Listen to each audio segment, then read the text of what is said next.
Hey, hi everyone. Thanks for joining me. I know it's like lunch hour, the last day of the conference, so I appreciate you coming and spending some time with me as we talk about the topic of kind of fraud and insider threats. My name's Aaron Reyes. I'm a managing director at Crow, 18 years of experience doing digital forensics and investigations. Typically, when I speak at a conference, it's on very technical things such as mobile device forensics, cloud forensics, investigating Office 365 or Google Cloud, investigating social media activity. But what I found is those presentations tend to not age very well. Either the underlying technology changes or the tools I'm explaining and talking about change. And so 6 months later, they're kind of irrelevant. What I was hoping to do is package up a presentation that's gonna have a little bit more longevity. Obviously, the thing to talk about at a conference these days would be machine learning and artificial intelligence, but I wanted to relate it back to some case studies that I've had in my career and some themes that I've seen. So I want to talk about those case studies, tie in some statistics that I've seen related to those case studies and fraud, and then give you a takeaway on how to apply a fraud prevention checklist. Figure out the clicker. Great. So, of course, I'm obligated to show the disclaimer here. I think probably everyone presenting this and all their presentations, but just the terms of use on what you can and can't do with the presentation today. The topic here is really framed around kind of the scenario of employee of the month, or somebody who's very well respected in the company, maybe been with the company a long time, and has a unique role with a lot of authority, right? So we're going to frame our discussion and case studies around that. One example, I actually created this slide deck many months ago, right? And there's something recent in the news that popped up just yesterday was related to something in baseball, and I love baseball. And it's related to Shohei Ohtani. Anyone know who that is? Right, and the guy in San Francisco. I was going to say, we're in San Francisco, so we can talk about the Dodgers in a certain way here. And Shohei has been in the news lately because he has an interpreter that had some gambling debts and problems, right? He just yesterday, has struck a plea deal. So he'll be pleading guilty to something like $16 to $17 million in fraud, banking transactions. So just as I'm preparing for the presentation, that pops up. And of course, I'm a big baseball fan. I'm taking my son and my family to see the Savannah Bananas. Has anyone heard of the Savannah Bananas? They're coming to Sacramento. We have a minor league baseball team in Sacramento called the River Cats. So I'm super pumped to go see them. If you don't know who they are, they're kind of like the Harlem Globetrotters for baseball. They put on a fantastic show, so highly recommend you go check them out if you can. But I just thought it was really timely to the discussion we'll be having today, because I actually put this slide up, created that slide many months ago before hearing about the scandal, and it's almost about, in this example here, for the same amount of funds stolen by the interpreter for Shohei. I'm going to try to get the name. Ippi Matsuhara, I think, is the name of the interpreter. So this is, in my cases that I've worked in my career, the typical scenario is you have this trusted employee, kind of unmonitored, but really has a lot of keys to the kingdom in the organization. Something happens, and the result is a headline in the news about somebody stealing funds. So you hear about it all the time. So for a case example, I'm going to dive into actual case examples.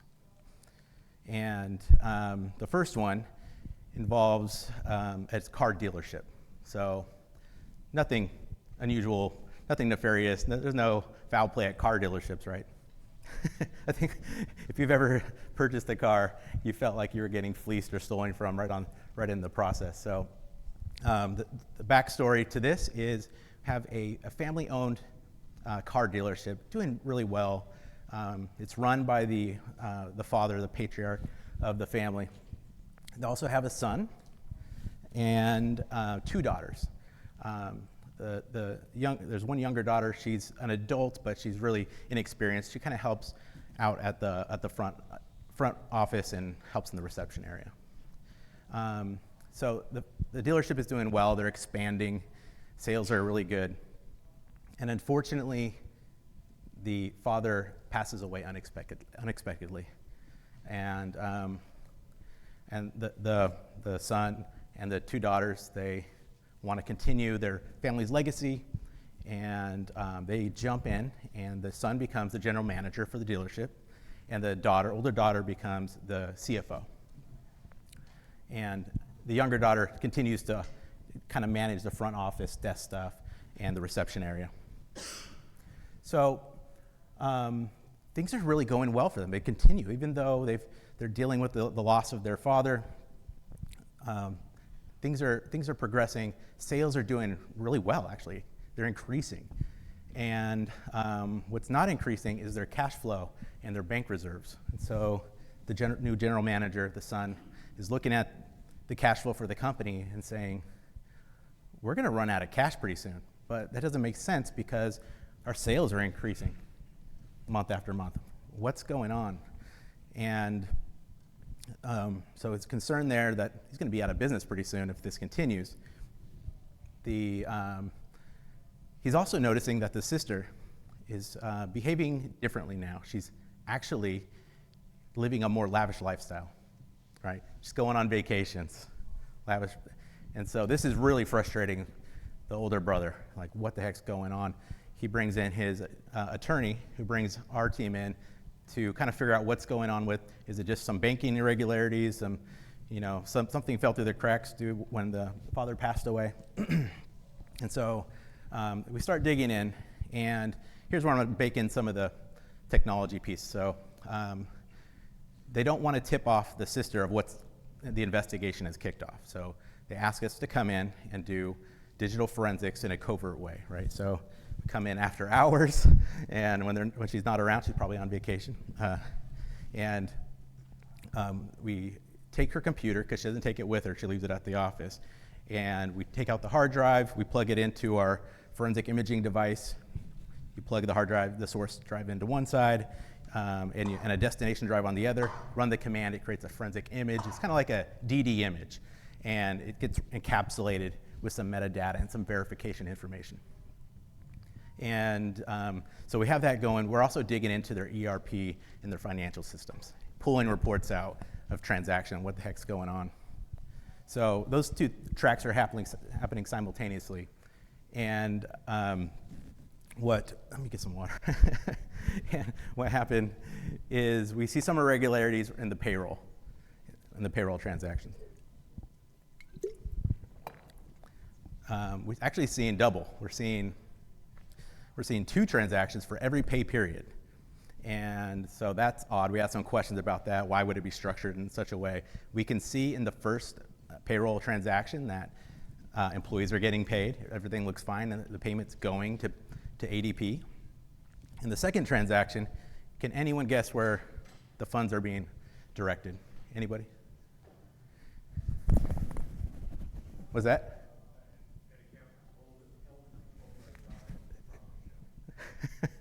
That's absolutely right. It's going directly to the daughter's personal bank account. So, sir, I have a challenge coin for you. Sorry about the toss. And that is from a challenge coin. I'm a board member for the HTCIA, High Tech Crimes Investigators Association. So that's on behalf of the HTCIA. Thanks. Northern California chapter.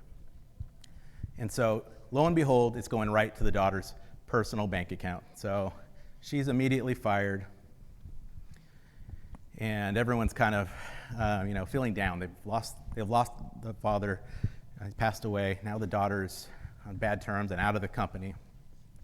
And our forensic accounting team continues just to look over transactions, and they noticed something else related to a transaction related to the younger daughter's boyfriend. And he has a car that he bought through the dealership and has a loan.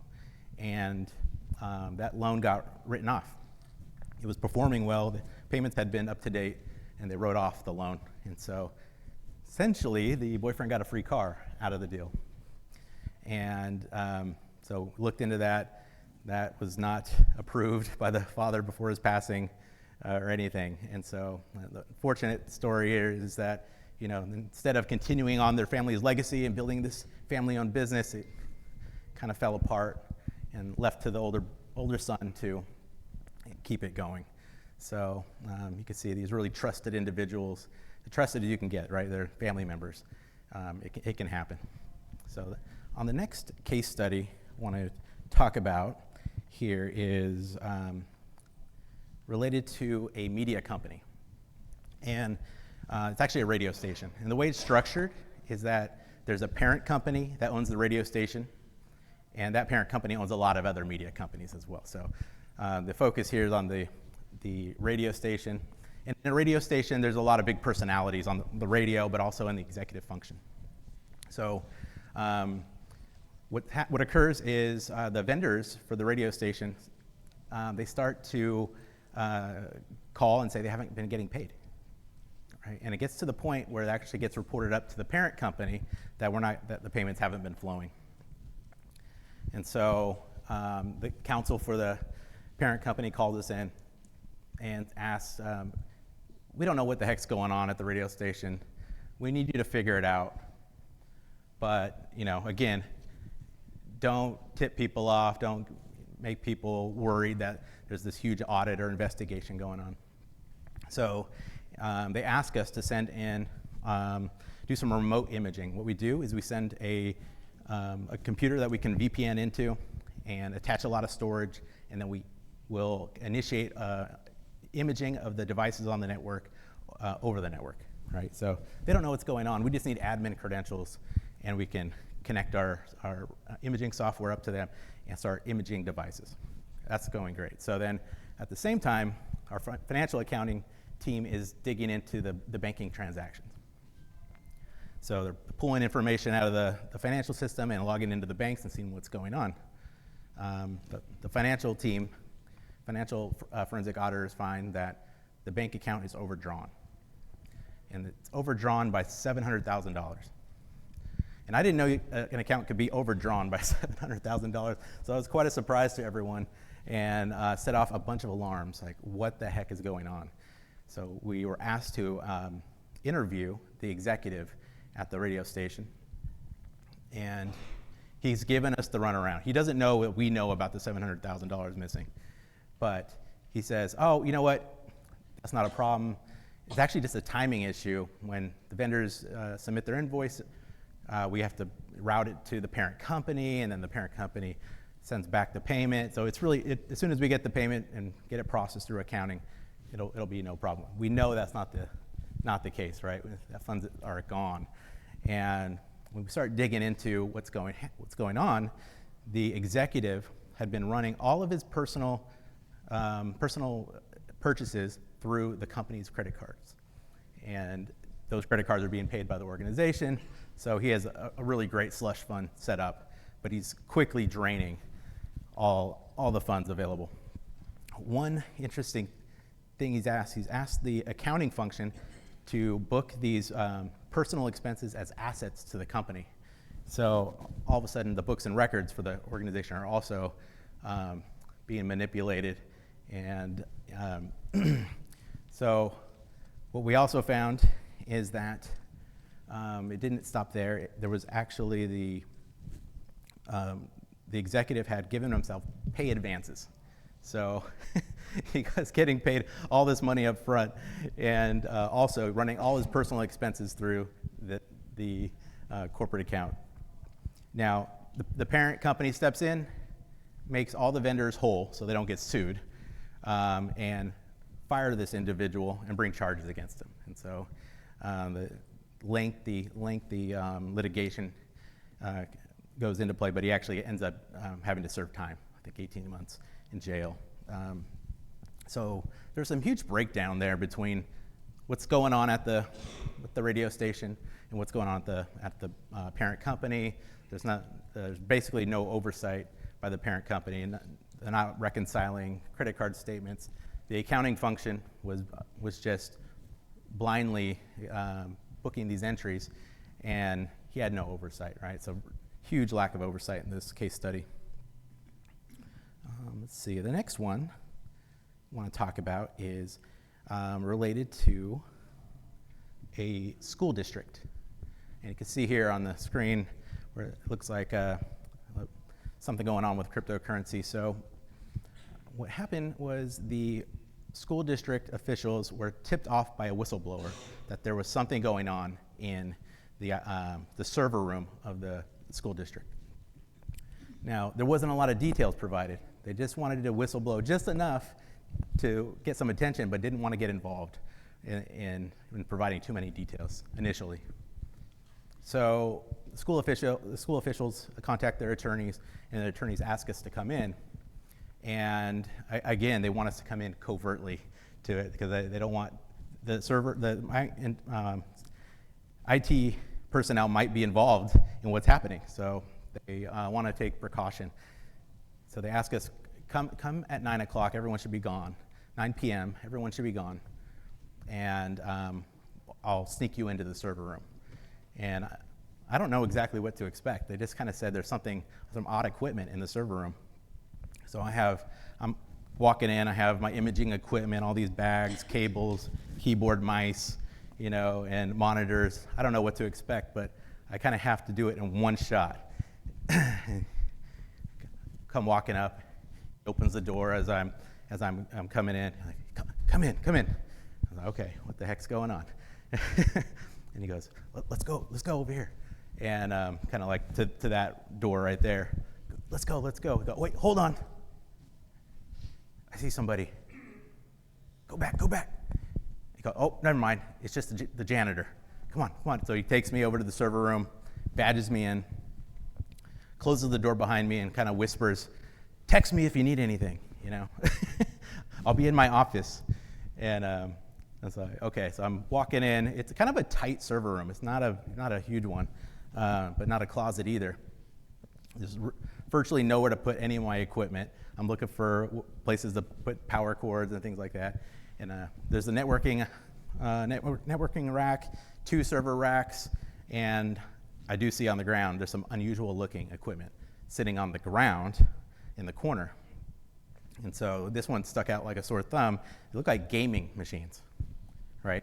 And gaming machines typically aren't sitting in a server room. Somebody's using them to game normally. So I'm trying to figure out what to do with them. One of them has a monitor hooked up and a keyboard, no mouse to it. I go up to the machine, and on the screen it says something minor in the version. Like, oh, okay, I see what's going on here. Now I need to somehow figure out how to get the evidence off this machine. But I'm really worried if I take it offline, it's going to notify somebody that it's gone offline. And we don't want to do that yet. So it's running Linux. So I format my hard drive, and I load up a FTK Imager, forensic imaging utility that runs on Linux from the command line. And was able to get the hard drive mounted in the system because it was actually logged in, and mounted it up, kicked off the imaging of, I think there was 4 towers. And on one of the towers, I can actually see inside, and it had all these flashing neon lights going and fans, but it was stacked with graphics cards. So that's going. I'm trying to get the heck out of there. I don't want to be there all night. And got to do documentation as well, taking pictures and recording video, kind of narrating what I'm seeing, kind of trying to assess the extent of what's here. So it finishes up pretty fast. Only issue was the system was actually booted off of little USB thumb drives that was really slow. Was trying to image these drives. And the imaging process, when you do forensic imaging, is you don't just copy the active files. You copy every sector of the disk, because you might be able to recover some data if it's been deleted. So it takes a long time, even though there's not a lot there.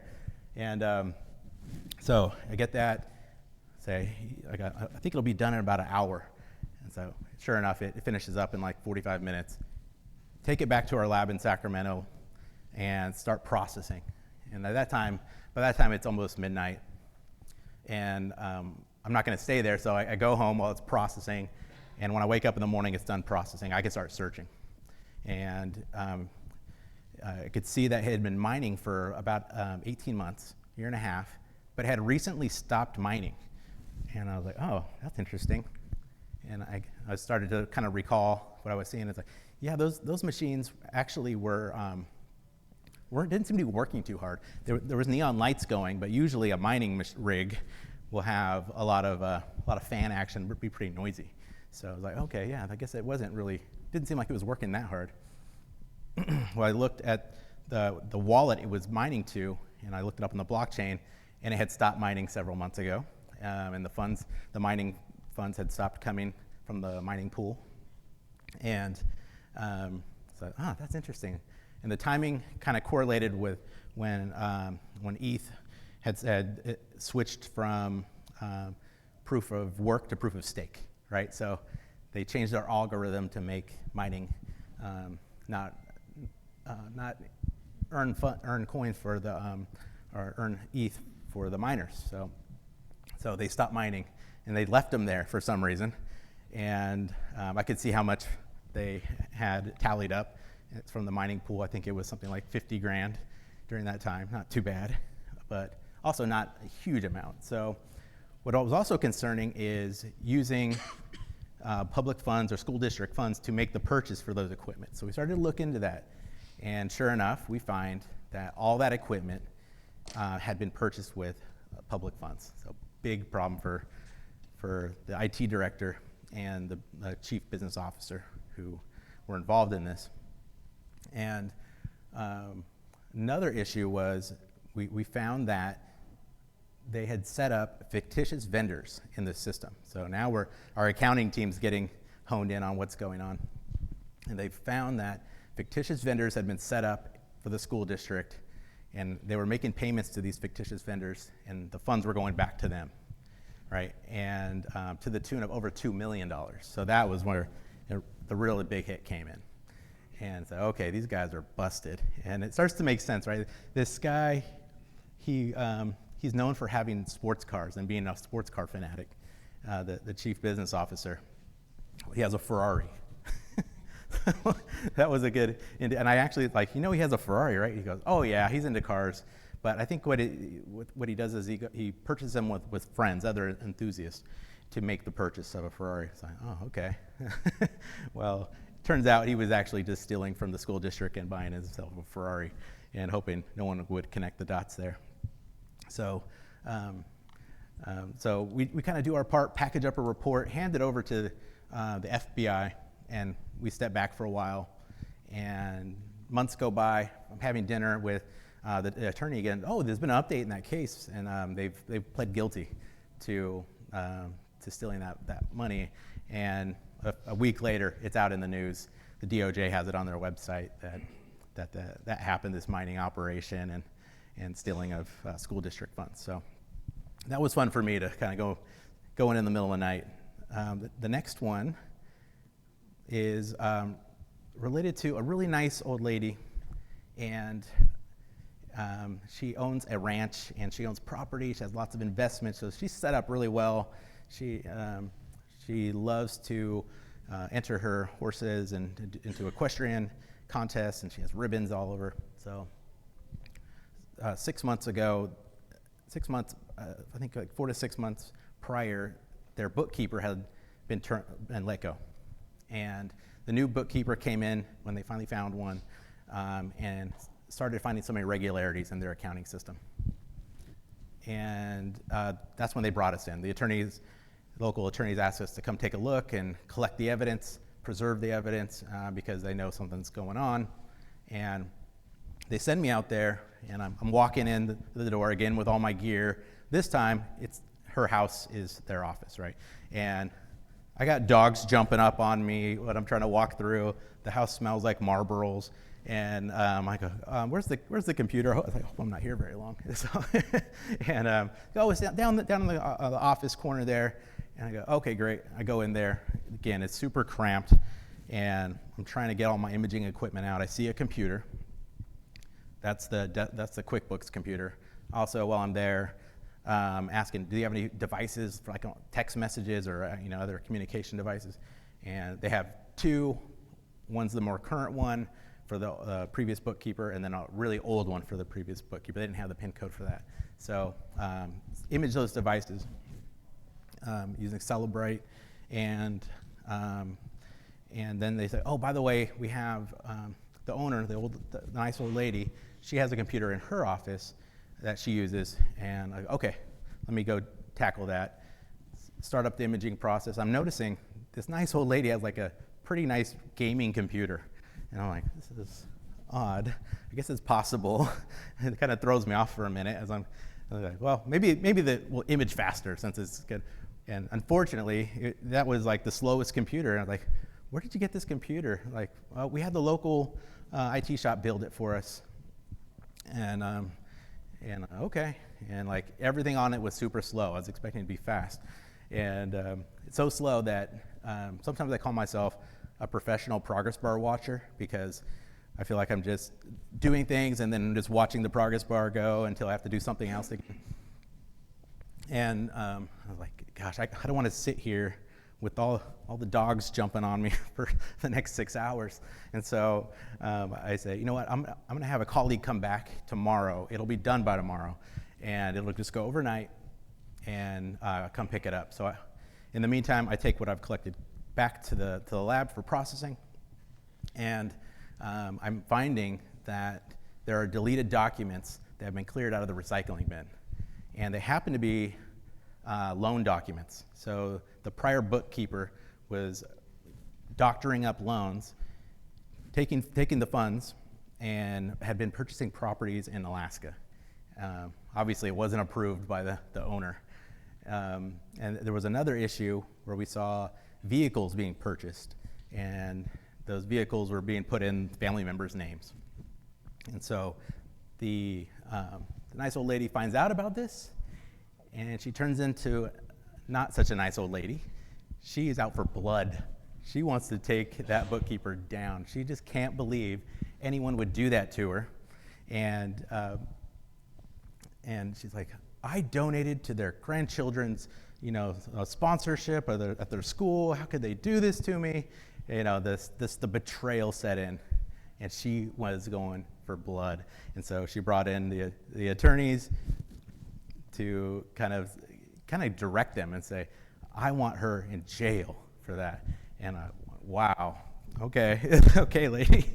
Went from this nice old lady to don't mess around with this lady. And so, yeah, sure enough, we give the information over to the authorities, and she finally admitted to the authorities that she made the fraudulent loan and took the funds and doctored up the agreements. And she was kind of a little bit older herself, and so she had to do time for, I think, like 6 months and pay back what she stole. So that was an interesting one, interesting scenario. So you can see these really trusted individuals. Keep an eye on them, because if they left unmonitored, unchecked, they can rationalize doing things like this, and I'll get into that here. So some statistics about fraud. Let's see if I can do the right one. So 39% of fraud concealment methods include creating fraudulent physical documents. And so the creation of a fake document, like a fake loan agreement we just talked about. 32% relate to altering of physical documents, right? So just modifying. I've seen them where PDFs get edited, the total loan amounts or some amount in agreement gets edited. Then we also have 28% created fraudulent electronic documents or files. So now we're talking the electronic side of it versus the physical documents. And now 25% had altered electronic documents or files, and 23% of cases, fraud cases in this study, had documents withheld or destroyed. So some fraud factors. Let's talk about that. With some fraud factors usually come in in 3 different areas, and one of them is how to rationalize fraud. And this is to me, when I hear that, it's like I kind of deserve it type of scenario, right? I deserve this money. Then opportunity and pressure. So pressure, they're having some financial difficulties, is usually the case. It could be personal, it could be within the organization they're getting pressured to do something to kind of maybe boost numbers and book something in different periods or create a fraudulent type of sales maybe. And then opportunity. So opportunity can occur when there's not a lot of oversight. Let's say there was some tech layoffs and all of a sudden the segregation of duties gets eroded and someone now has a lot more on their plate and there's more opportunities for some fraud to occur. So there is the fraud triangle. Anytime you see the ACFE Association of Certified Fraud Examiners, they're going to be showing you this fraud triangle. And when you see one or more of these, there's a really good opportunity for fraud. So types of fraud. Asset misappropriation is really the most common form of fraud that we see. It happens in 86% of fraud cases that are in the study. And it's actually the least costly form of fraud. So people just stealing things is actually the least costly, but the most common. The other one is corruption. So that happens in about 50% of cases that we see where an employee or an official misuses their position or title to kind of direct a business transaction. And then financial statement fraud happens in 10% of the cases in the study. So the least common type, the financial statement fraud, actually has the biggest impact usually, as is stated in the study. So it happens on only 10%, but when it does happen, it's very costly. I want to give you some fraud prevention steps you can take. So there's some key elements to fraud prevention. Key elements would be oversight, right? So ownership or management being involved and looking over the control environment and setting that tone at the top. Employees and vendor screening, really important. I'll talk a little bit more about that later. And establishing internal controls, so having some proper authorizations, multiple layers of authorizations, exception reporting, data analytics, and some policies and procedures in place. So now we want to talk about, this is how to apply it, how to take this back and take action. And it's really the fraud prevention checklist that developed by the ACFE. I want to run through these with you. Is ongoing anti-fraud training provided to all employees and the organization? Is an effective fraud reporting mechanism in place? Is the management climate tone at the top one of honesty and integrity? Are fraud risk assessments performed to proactively identify and mitigate the company's vulnerability to internal and external fraud? And if at the end, the presentation will be available, so you don't have to jot this down, but if you would like it, I can email it to you, so I'll have my contact information at the end. Continuing on, onto the fraud prevention checklist, are strong anti-fraud controls in place and operating effectively, including the following. So proper segregation of duties, use of authorizations, physical safeguards, job rotations, mandatory vacations. So I can see on one of the example of the case study where the bookkeeper got rotated out, that was detected by job rotation. Does the hiring policy include the following?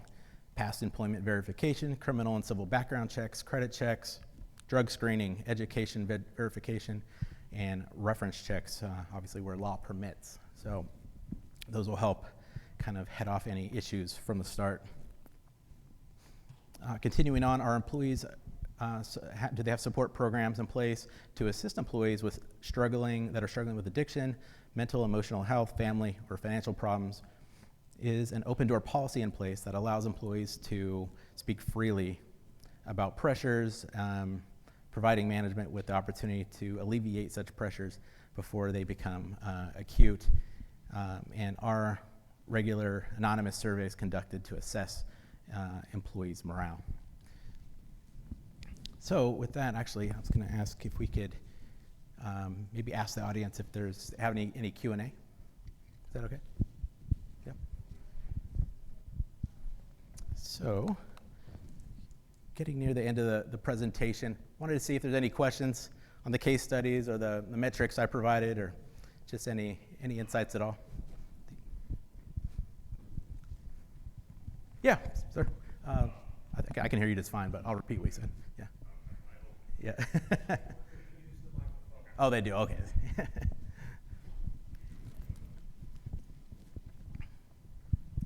So you briefly spoke about fraud reporting. So how effective or how much of a priority should a whistleblower program be? My experience, that's how a lot of it gets caught. It's incredibly, that's a great question. Thank you for coming up and asking that question. It's incredibly important. In fact, on the school district case study I had, it wasn't until a whistleblower program was put in place that it was reported. So the top executive that's the school district had come on board and implemented a whistleblower program. It was almost like they were waiting for someone to say it was okay to come forward, because prior to that, the tone of the top and the culture of the school district wouldn't allow such reporting. So great question. Appreciate that. Yeah. All right, you talk about tone at the top. Say a company is constantly in the news, getting in trouble because things are falling apart, they're having issues. Are they now more susceptible to that insider threat because the company as a whole has just, again, it's all at the top? Do they become, now they're a target? Yeah, that's interesting to think of. I haven't thought about it, but I can see your point. And I think there's a lot of validity to that point, that could occur. So good insights there. Thank you. Alrighty. Any other comments or questions? All right, well, I'll give you some time back. Thank you so much for hanging with me the last hour, and I hope you have a great rest of your conference. Thank you.